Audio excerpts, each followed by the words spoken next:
सबसे बड़ी गलतफहमी पाकिस्तान में जो पाई जाती है एंटीबायोटिक रेजिस्टेंस के खिलाफ कि जी एंटीबायोटिक हर बीमारी का इलाज है। एंटीबायोटिक रेजिस्टेंस वो चीज़ है कि वो एक मसला इसको समझा जाता है कि जिसके ख़िलाफ़ जो आपका बैक्टीरिया है वो अपने अंदर एबिलिटी पैदा कर लेता है सर्वाइव करने की।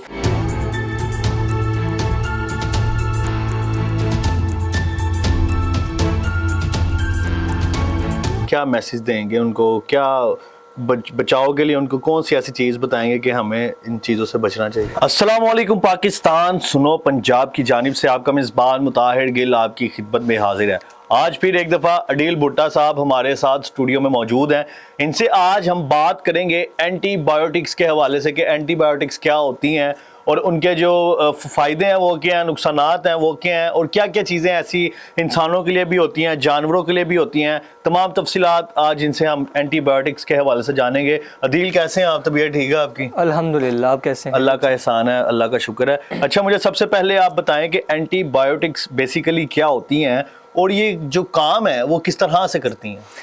अच्छा मुताहिर भाई, थैंक यू सो मच, आपने हमें दोबारा फिर इनवाइट किया है और ये बड़ा एक अहम टॉपिक है और बहुत ही एक संजीदा मसला है जिस पर आज हमने बात करनी है। जैसे आपने सवाल किया एंटीबायोटिक क्या है और ये कैसे काम करती हैं, जैसे ये नाम के साथ ही जाहिर है कि ये बैक्टीरियल इन्फेक्शन जो होता है उसको क्या करती हैं, या तो बैक्टीरियाज को किल कंप्लीट कर देती हैं या क्या करती हैं उसकी ग्रोथ को रोक के ये काम करती है। इसका मतलब आसान अल्फाज में ये है कि अगर किसी को बैक्टीरियल इन्फेक्शन हो जाता है तो उसके लिए हम क्या इस्तेमाल करते हैं, एंटीबायोटिक्स इस्तेमाल करते हैं। तो ये एंटीबायोटिक्स होती हैं और ये कैसे काम करती हैं, ये या तो बैक्टीरिया की सेल वाल को जो है ना कम्प्लीटली किल कर देती हैं, या तो फिर उसका क्या होता है जो प्रोटीन सिंथेसिस हो रही होती है बैक्टीरिया के जिससे आगे वो मल्टीप्लाई होता है और मजीद वो अपना काम करता है, उसको क्या करती हैं, उसको ख़त्म कर देती हैं या रोक देती हैं। और ये दो तरह की होती हैं, या इसमें मजीद भी हम टाइप्स देख लेते हैं। एक होती है ब्रॉड स्पेक्ट्रम एंटीबायोटिक्स और एक होती है narrow spectrum antibiotics. Broad spectrum antibiotic वो होती हैं जो कि wide range of bacterial infection के लिए इस्तेमाल होती हैं। मतलब अगर किसी को हमें नहीं पता चल रहा कि कौन सा इसको इन्फेक्शन हुआ है तो कौन सी एंटीबायोटिक देनी है, तो उसके लिए वाइड रेंज ऑफ जो है एंटीबायोटिक इस्तेमाल होती हैं। और उसके बाद होती हैं नैरो स्पेक्ट्रम होती हैं जो कि महसूस जो होती हैं एंटीबायोटिक्स या महसूस किस्म का जो बैक्टीरियल इन्फेक्शन होता है उसके लिए इस्तेमाल होती हैं। तो ये छोटा सा तारुफ। अच्छा, उसके बाद अदील भाई एंटीबायोटिक जो रेजिस्टेंस होती हैं ये भी क्या होती हैं और ये इंसानी जिस्म में पैदा होती हैं, क्यों पैदा होती हैं ये?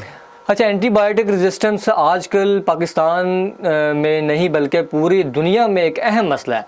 एंटीबायोटिक रेजिस्टेंस वो चीज़ है कि वो एक मसला इसको समझा जाता है कि जिसके ख़िलाफ़ जो आपका बैक्टीरिया है वो अपने अंदर एबिलिटी पैदा कर लेता है सर्वाइव करने की।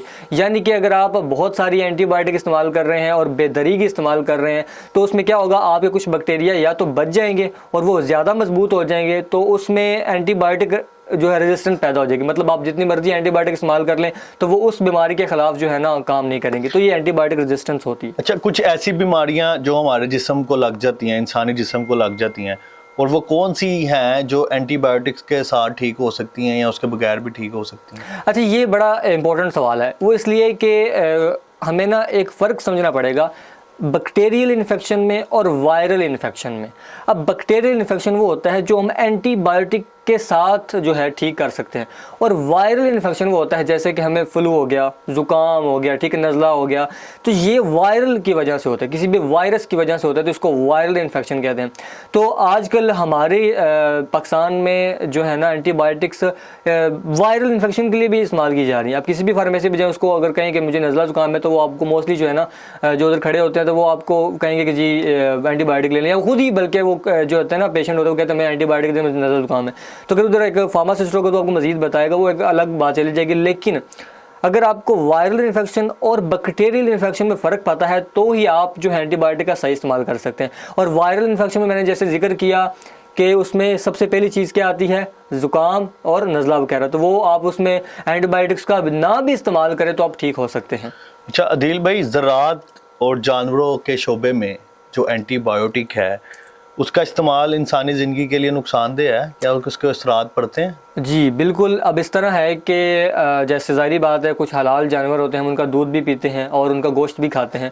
तो यहाँ पे जो वेटरनियर जो होते हैं, जिसको DVM जो कहते हैं, डॉक्टर ऑफ वेटरनरी एनिमल होते हैं, वो उनका यहाँ पे रोल आता है। वो किस तरह आता है कि अगर आपके पास कोई जानवर आया है और वो बहुत बीमार है और उसको कोई भी इन्फेक्शन हुआ है, बैक्टीरियल इन्फेक्शन हुआ है, तो उसको एंटीबायोटिक दे रहे हैं। तो अगर उसको हम बहुत ज़्यादा एंटीबायोटिक इस्तेमाल करवाएंगे और उसमें अगर एंटीबायोटिक रेजिस्टेंस हो गई और अगर हमने उसका गोश्त इस्तेमाल कर लिया या उससे जो दूध हम लेते हैं वो इस्तेमाल कर लिया, तो वो जाहिर बात है इंसानों को जाकर लगना है। ये तो बात बिल्कुल परफेक्ट है। तो वो ये तो कभी सोची भी नहीं अलग है, ये डेली इस्तेमाल की चीजें होती हैं, दूध गोश्त। जी हर घर में तकरीबन हर सब्जी के साथ गोश्त इस्तेमाल होता है। जी। लेकिन आज तक ये चीज हमने नहीं सोची कि दूध वगैरह के साथ भी इस तरह का सिस्टम हो सकता है। हाँ, अब देखिए, अगर वो जानवर है और अगर उसमें एंटीबायोटिक रेजिस्टेंस होगी, तो अगर हमने उसका दूध इस्तेमाल कर लिया और अगर हमने उसका गोश्त इस्तेमाल कर लिया, तो अल्टीमेटली इंसान को लगना है वो, तो जब वो इंसान खाएगा या वो इस्तेमाल करेगा तो उसमें भी एंटीबायोटिक रेजिस्टेंस पैदा होने का खतरा हो सकता है। अच्छा, जो लोग हैं एंटीबायोटिक्स के मुतालिक कौन सी ऐसी गलत फहमी है जो उन्होंने पाल रखी हैं और रखते हैं?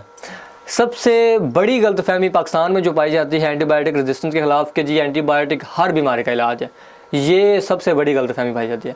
ये बिल्कुल भी हर बीमारी का इलाज नहीं है। जैसे मैंने पहले जिक्र किया कि एंटीबायोटिक रेजिस्टेंस वो होती हैं जो कि बैक्टीरियल इन्फेक्शन को ख़त्म करती हैं, ना कि हर किस्म की बीमारियों को करती हैं। तो ये सबसे बड़ी गलतफहमी आम लोगों में और आम जो जितनी भी हमारी पब्लिक है उनमें पाई जाती है।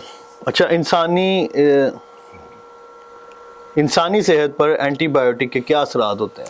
इंसानी सेहत पर बड़े गहरे असरात पड़ सकते हैं। इवन कि आपको ये जो है ना, बिस्तरे मर्ग पर भी ले जा सकते हैं वो एंटीबायोटिक। जी बिल्कुल।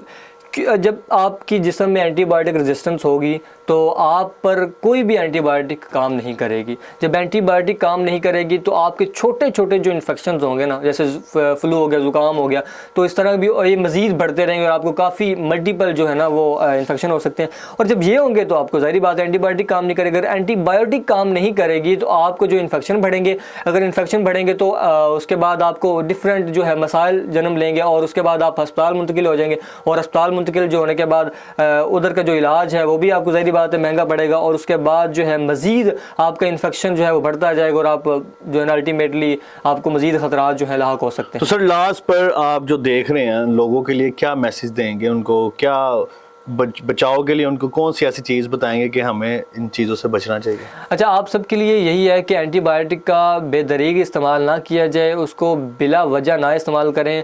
आजकल बहुत ज़्यादा एंटीबायोटिक का फजूल में इस्तेमाल हो रहा है कि जी मुझे ये मसला है, मुझे फ़लाँ छोटा सा जी मैं एंटीबायोटिक इस्तेमाल हाँ, ये ना लें। दूसरा अहम मैसेज मेरी तरफ से ये होगा एज अ फार्मासिस्ट या एज अ फार्मेसी स्टूडेंट कि अगर आपको कोई भी मसला है तो आप अगर एंटीबायोटिक ले भी रहे हैं तो डॉक्टर के मशवरे के साथ लें। दूसरी अहम बात, उसका कोर्स लाजमी कंप्लीट करें, कोर्स जो आपका डॉक्टर कहेगा आपने इतने दिन इस्तेमाल करना है।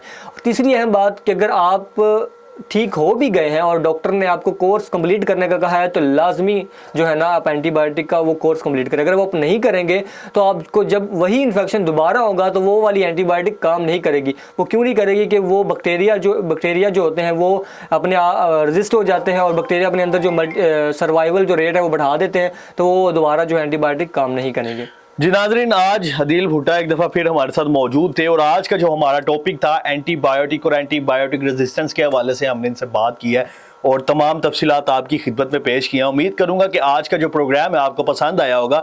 नेक्स्ट टॉपिक क्या होना चाहिए फार्मेसिस्ट से रिलेटेड, मेडिसिन से रिलेटेड, आप हमें कमेंट सेक्शन में लाजमी बताएं, हम उसके ऊपर लाजमी बात करेंगे। अपना बहुत सारा ख्याल रखें। मुझे तो इजाज़त, मिलते हैं एक नए प्रोग्राम में। अल्लाह हाफिज़।